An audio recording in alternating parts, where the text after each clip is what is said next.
Bismillahirrahmanirrahim. Assalamualaikum warahmatullahi wabarakatuh. Alhamdulillahi rabbil alamin. Assalatu wassalamu ala asrafil anbiya'i wal mursalin Sayyidina Muhammadin wa ala alihi wa ashabihi ajma'in, amma ba'd. Alhamdulillah, pertama-tama mari kita memanjatkan puja dan puji syukur kita atas kehadirat Allah Subhanahu wa taala dengan mengucapkan alhamdulillah. Tak lupa pula kita bersalawat kepada junjungan kita, yakni baginda Nabiullah Muhammad sallallahu alaihi wasallam. Baik, untuk mengefisienkan waktu, kami dari kelompok 12 yang beranggotakan Muhammad Lutfi, Muhammad Sulfadli, Sahril, Jubi, Wahdinul dan Ibrahim akan memaparkan hasil penelitian kami, yakni terkait toleransi dalam Al-Quran, kajian komparatif antara tafsir Ibnu Katsir dan tafsir Al-Misbah. Sebelumnya kami mengucapkan banyak terima kasih kepada dosen pengampuh, yakni Guruta Dr. Musyanur MPD. Pendahuluan. Baik, langsung saja kita masuk pada bab 1, yakni pendahuluan. Adapun latar belakang masalah, Islam adalah agama yang membawa rahmat bagi seluruh alam, termasuk dalam hal hubungan antara umat manusia. Salah satu nilai yang sangat dijunjung tinggi antara ajaran Islam adalah toleransi. Toleransi penting untuk menjaga harmoni sosial dan menciptakan kedamaian di tengah perbedaan agama, budaya maupun suku. Al-Quran sebagai kitab suci umat Islam mengandung banyak ayat yang menyinggung pentingnya sikap toleransi terhadap sesama, baik dalam konteks hubungan antara umat Islam maupun antara umat Islam dengan non-Islam. Namun, dalam memahami ayat-ayat tersebut dibutuhkan pendekatan tafsir untuk memperoleh makna yang lebih mendalam dan kontekstual. Tafsir Ibnu Katsir merupakan tafsir klasik yang menggunakan pendekatan bil maksur, yaitu penafsiran berdasarkan ayat-ayat Al-Quran lainnya, hadis Nabi dan perkataan sahabat. Sementara itu, tafsir Al-Misbah karyangan Muhammad Quraish Shihab adalah tafsir kontemporer yang memakai pendekatan tematik dan kontekstual. Toleransi dalam Islam adalah salah satu kasus yang sangat menarik dan penting untuk diteliti dan dibahas. Hal ini disebabkan oleh sebagian besar dari kalangan umat Islam yang memahami toleransi dengan menggunakan pemahaman yang salah dan tidak tepat.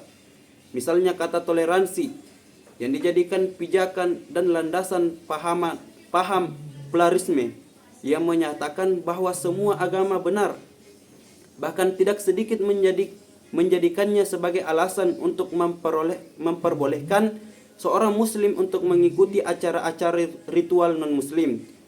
Selain pemahaman pluralisme, ada satu lagi pemahaman yang kerap dikaitkan dengan toleransi, yaitu paham Sokratis, yaitu paham atau aliran baru yang merupakan perpaduan dari beberapa paham yang berbeda untuk mencari keserasian, keseimbangan, dan sebagainya. Adapun rumusan masalah, yakni yaitu yang pertama, apa saja ayat-ayat Al-Quran yang membahas tentang toleransi. Kedua, bagaimana penafsiran ayat-ayat tersebut menurut tafsir Ibnu Katsir. Ketiga, bagaimana penafsiran ayat-ayat tersebut menurut tafsir Al-Misbah. Adapun tujuan penelitian, yakni yang pertama, untuk mengetahui dan mengidentifikasi ayat-ayat Al-Quran yang berkaitan dengan toleransi. Yang kedua, untuk mengetahui penjelasan penafsiran ayat-ayat toleransi menurut tafsir Ibnu Katsir. Yang ketiga, untuk mengetahui penjelasan penafsiran ayat-ayat toleransi menurut tafsir Al-Misbah. Kemudian adapun manfaat penelitian, yakni yang pertama, memberikan kontribusi akademis dalam kajian ilmu Al-Quran dan tafsir, khususnya dalam mengidentifikasikan dan menganalisis ayat-ayat yang berkaitan dengan toleransi. Yang ketiga, memperkaya khazanah pengetahuan mengenai perbandingan metodologi penafsir antara tafsir klasik dengan tafsir kontemporer. Dan yang ketiga, mengembangkan pemahaman yang lebih komprehensif terhadap konsep toleransi dalam perspektif Al-Quran melalui pendekatan pembandingan tafsir. Masuk materi. Bismillahirrahmanirrahim. Bab 2. Landasan teori. A. Konsep toleransi dalam Islam.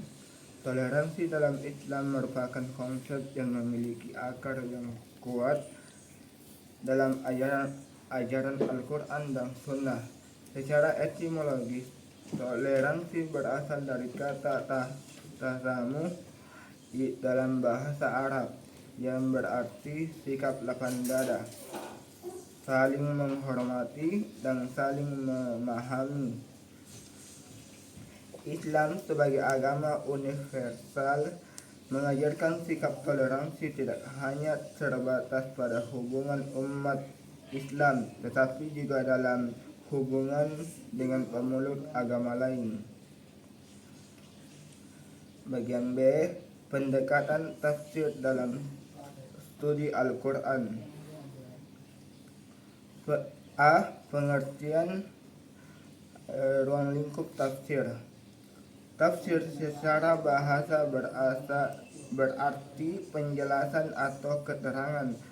Secara terminologi, tafsir adalah ilmu yang membahas tentang cara pengucapan lafaz-lafaz Al-Quran, petunjuk-petunjuknya, hukum-hukumnya, baik ketika berdiri sendiri maupun ketika tersusun, dan makna-makna yang dimungkinkan baginya ketika tersusun, serta hal-hal lain yang melengkapinya. Kemudian B. Metode tafsir. Yang pertama, tafsir tahlili.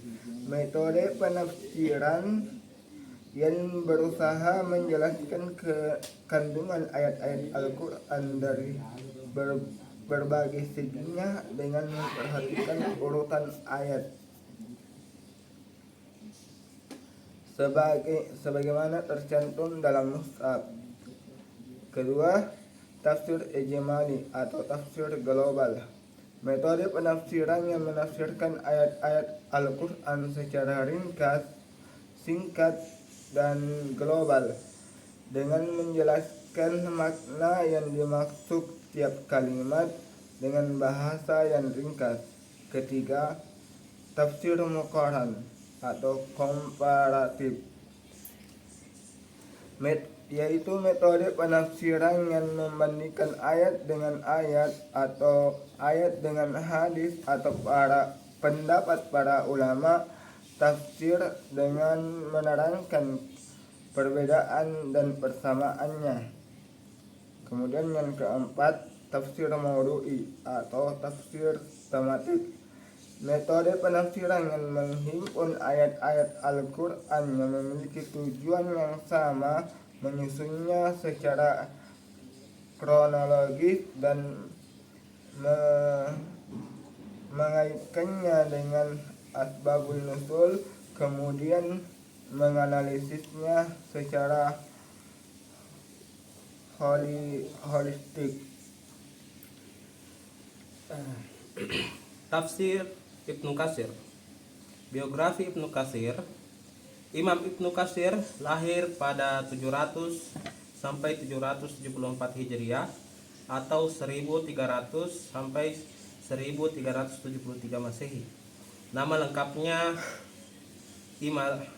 Imanuddin Abu Al-Fida Ismail bin Umar bin Katsir Al-Quraisy Al-Bushrawi, adalah seorang ulama terkemuka dalam bidang tafsir, hadis, dan sejarah. Lahir di Bashrah, Suriah, dan wafat di Damaskus. Ibnu Katsir berguru kepada ulama-ulama terkenal pada masanya. Di antaranya Syekhul Islam Ibnu Taimiyah dan Al-Hafiz Al-Mizzi.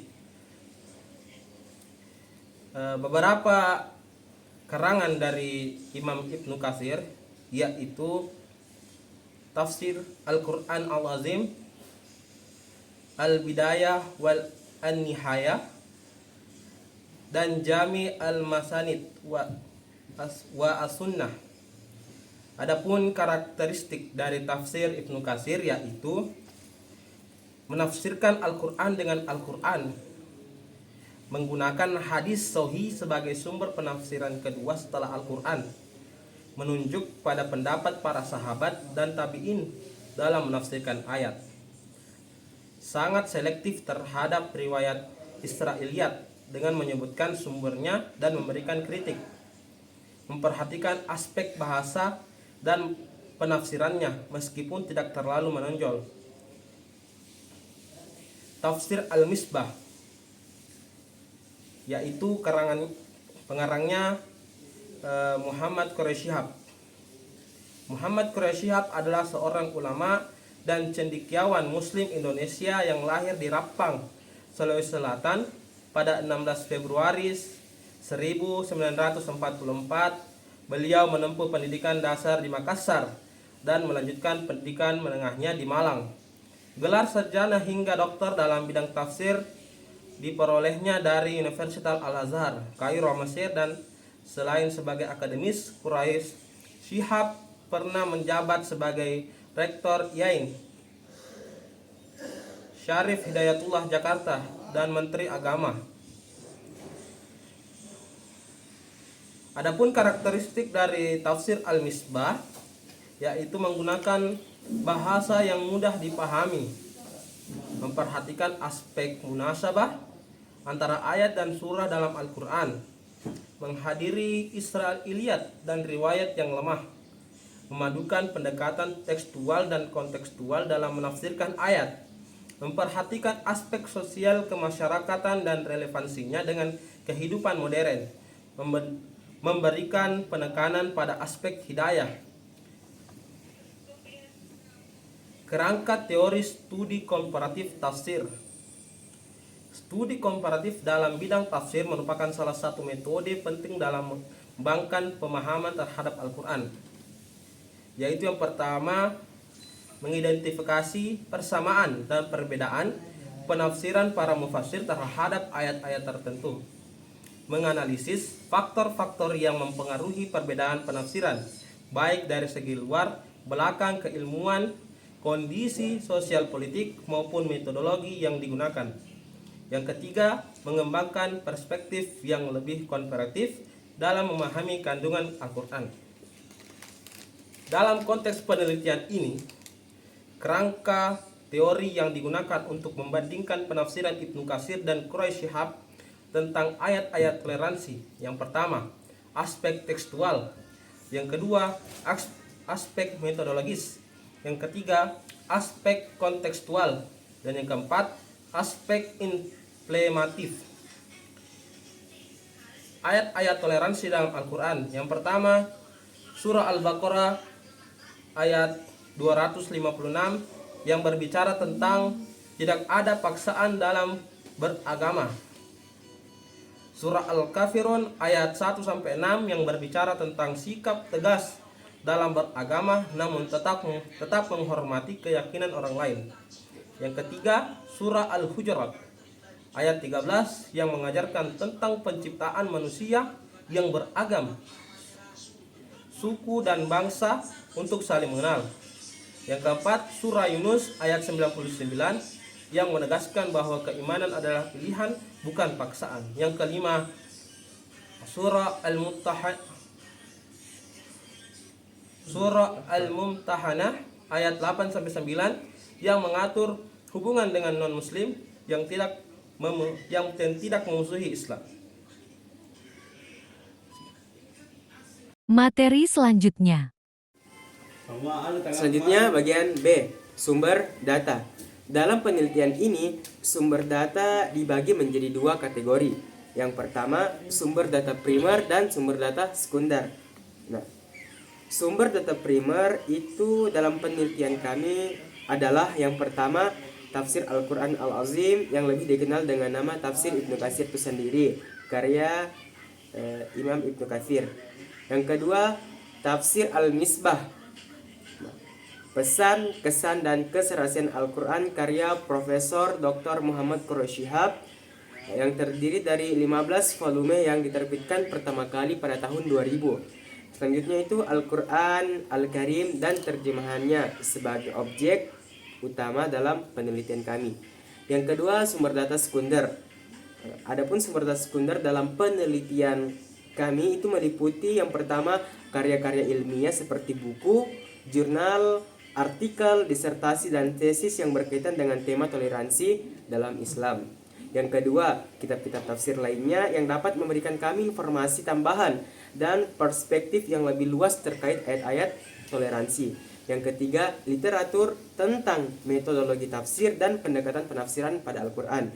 Selanjutnya, buku-buku biografi mengenai Ibnu Katsir, tafsir Ibnu Katsir, dan Muhammad Quraish Shihab untuk memahami latar belakang intelektual, sosial, dan historis yang mempengaruhi pendekatan tafsir mereka. Nah, selanjutnya itu teknik pengumpulan data. Teknik pengumpulan data yang kami gunakan dalam penelitian ini adalah yang pertama dokumentasi, yang kedua itu identifikasi ayat. Nah, teknik dokumentasi adalah teknik yang dilakukan dengan cara mengumpulkan dan menelaah dokumen-dokumen tertulis yang berkaitan dengan fokus pada penelitian. Nah, dalam konteks ini, peneliti akan menelaah kedua kitab tafsir, yaitu tafsir Ibnu Katsir dan tafsir Al-Misbah, serta sumber-sumber sekunder lainnya untuk mengumpulkan data tentang penafsiran ayat-ayat yang berkaitan tentang toleransi. Yang kedua, identifikasi ayat. Nah, peneliti akan mengidentifikasi ayat-ayat Al-Quran yang berkaitan dengan konsep toleransi, baik secara langsung maupun tidak langsung. Nah, ayat-ayat ini akan diklasifikasikan berdasarkan tema-tema yang spesifik, seperti yang pertama, toleransi terhadap pemeluk agama lain. Dalam Quran surah Al-Baqarah ayat 256 dan Quran surah Al-Mumtahanah ayat 8-9 dan Quran surah Al-Kafirun ayat 1 dan 6. Selanjutnya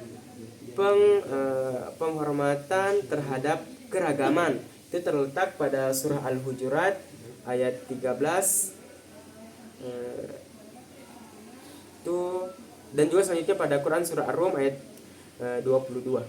Selanjutnya dialog dan interaksi dengan non-muslim itu terletak pada Quran surah Al-Ankabut ayat 46 dan Quran surah Ali Imran ayat 64. Selanjutnya kebebasan beragama terletak pada Quran surah Yunus ayat 99 dan Al-Kahfi ayat 29.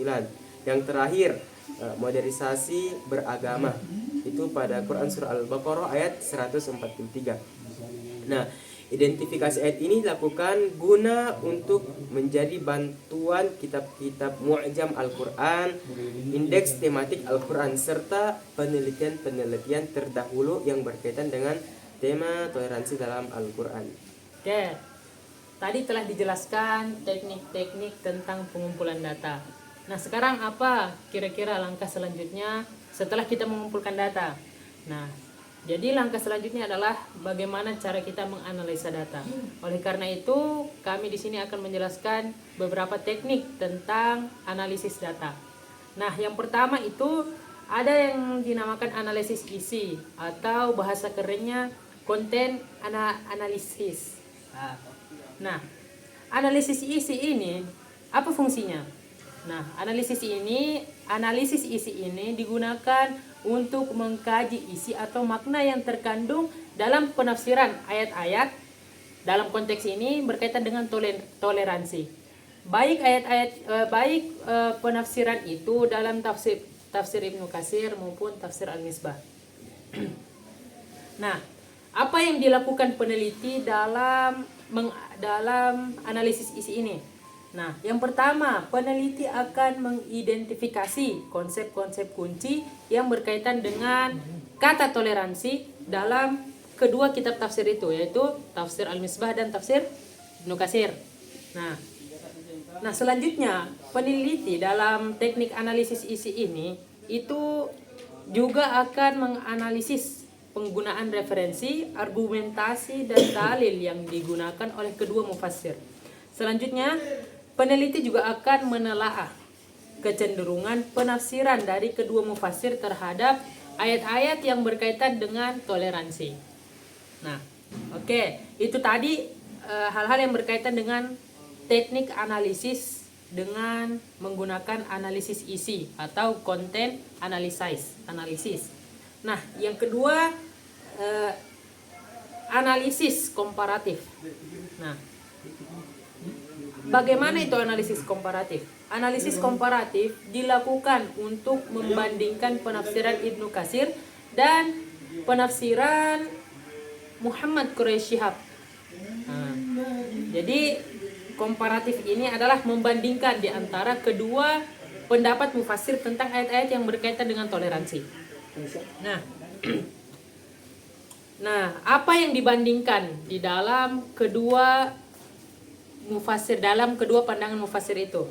Yang pertama, metodologi penafsiran yang digunakan. Nah, jadi apa metode penafsiran yang digunakan oleh Ibnu Katsir dan Muhammad Quraisy Shihab? Nah, itulah yang dibandingkan nanti dalam metode analisis komparatif ini. Nah, selanjutnya, pendekatan yang diterapkan dalam memahami ayat-ayat toleransi.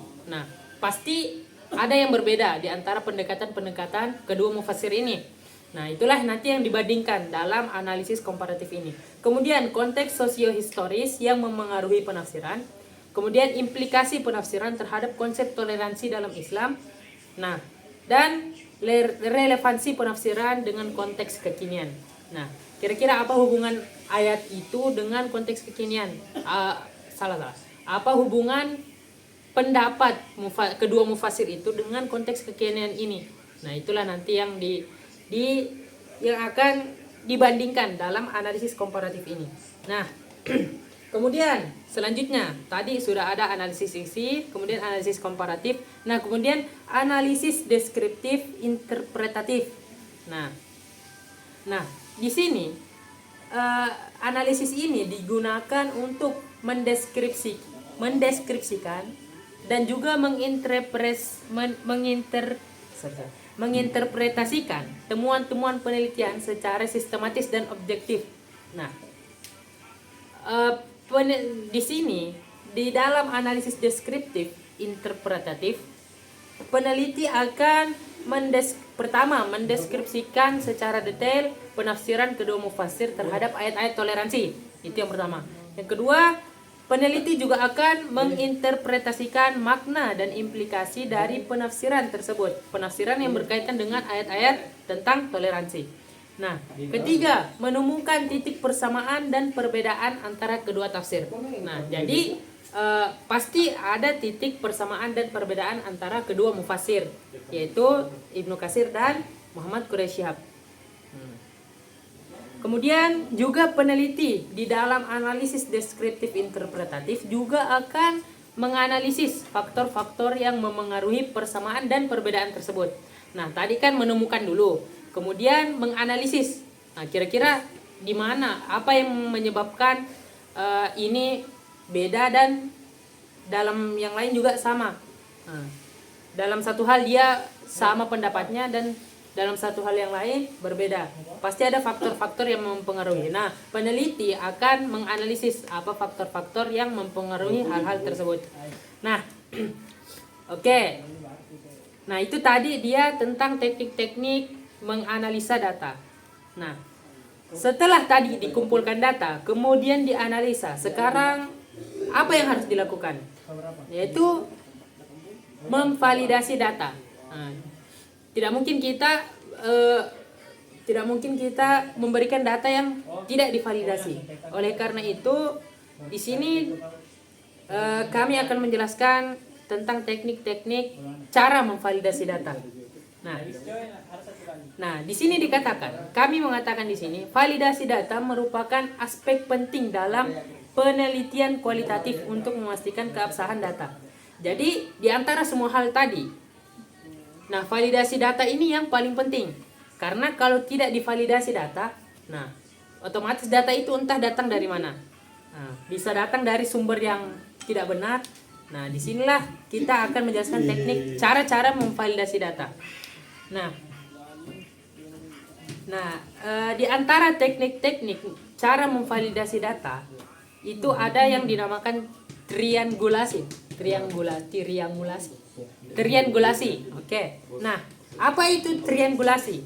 Nah, triangulasi itu adalah teknik memvalidasi data dengan cara mengkonfirmasi dan memverifikasi data dari berbagai sumber, metode atau perspektif. Nah, triangulasi ini ada beberapa cara. Nah, yang pertama itu triangulasi sumber atau kita mengkonfirmasi dan memverifikasi data menurut sumbernya. Nah, bagaimana cara kita melakukan triangulasi sumber?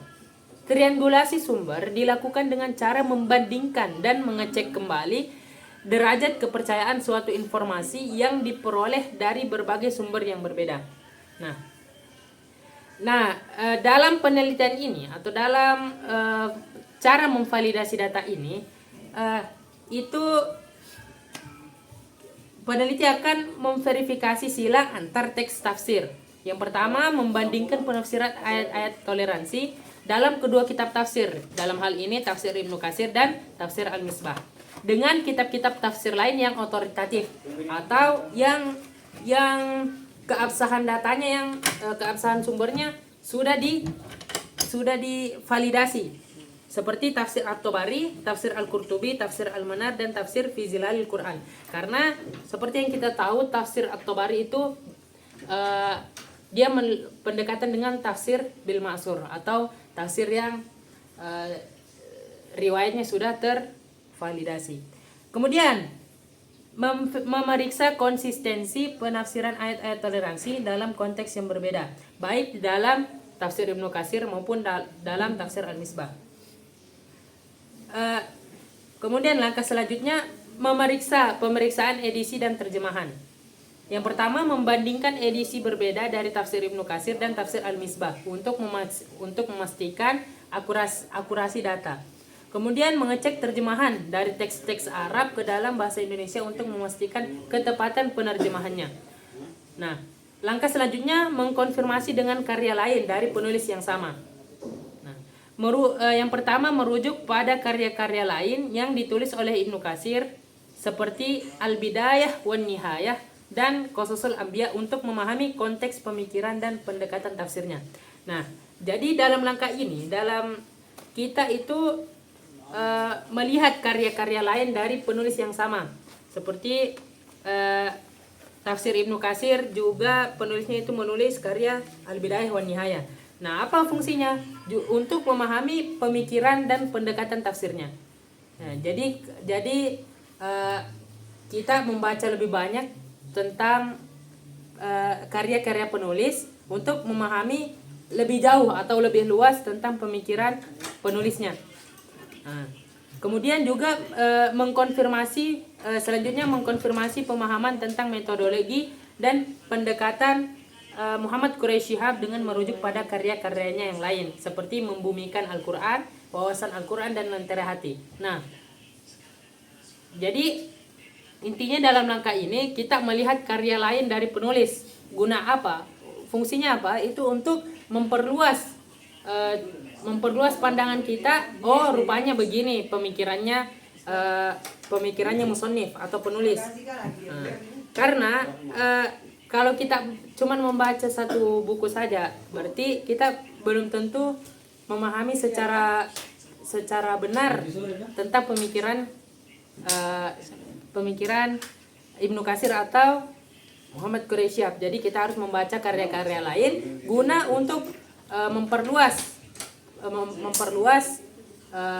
dan juga untuk mengetahui rupanya pemikirannya Ibnu Katsir dan Quraisy Shihab itu begini. Nah, itu tadi hal-hal yang berkaitan dengan triangulasi sumber. Banyak sekali buat. Kemudian selanjutnya triangulasi metode. Nah, jadi triangulasi metode itu dilakukan dengan menggunakan berbagai metode untuk mengkaji permasalahan yang sama. Nah, triangulasi metode ini dilakukan dengan yang pertama, kombinasi analisis tekstual dan kontekstual. Dengan melakukan analisis tekstual terhadap penafsiran ayat-ayat toleransi dalam kedua kitab tafsir. Nah, Kemudian mengkaji konteks historis, sosial, dan intelektual yang memengaruhi penafsiran kedua mufassir. Dalam hal ini Ibnu Katsir dan Muhammad Quraisy Shihab. Nah, yang kedua yang harus dilakukan dalam triangulasi metode ini itu adalah perpaduan pendekatan filosofis dan hermeneutis. Nah, dengan menerapkan analisis filologis untuk memahami struktur linguistik dan makna literal dari teks-teks tafsir, dan juga menggunakan pendekatan hermeneutis untuk memahami dimensi interpretasi yang lebih dalam dari kedua mufassir. Nah, kemudian di dalam triangulasi metode ini juga dilakukan yang namanya integrasi analisis komparatif dan analisis isi. Nah, dengan melakukan analisis komparatif untuk membandingkan penafsiran ayat-ayat toleransi dalam kedua tafsir dan menerapkan analisis isi untuk mengidentifikasi tema-tema dan pola-pola penafsiran dalam kedua tafsir. Oke. Selanjutnya, tadi telah dibahas triangulasi sumber, triangulasi metode, kemudian yang ketiga triangulasi teori. Nah, triangulasi teori itu dilakukan dengan menggunakan berbagai perspektif teoritis dalam menganalisis data yang sama. Nah, triangulasi teori dilakukan dengan yang pertama multi perspektif teoritis. Nah, di sini dikatakan menggunakan teori tafsir klasik atau tafsir bil ma'sur dalam menganalisis tafsir Ibnu Katsir. Nah, itu tadi ya.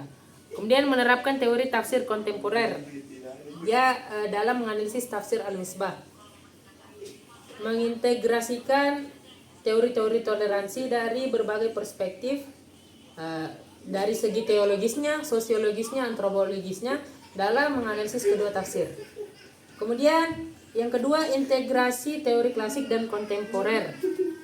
Nah, yaitu dengan mengkombinasikan teori penafsiran klasik dengan teori hermeneutika kontemporer.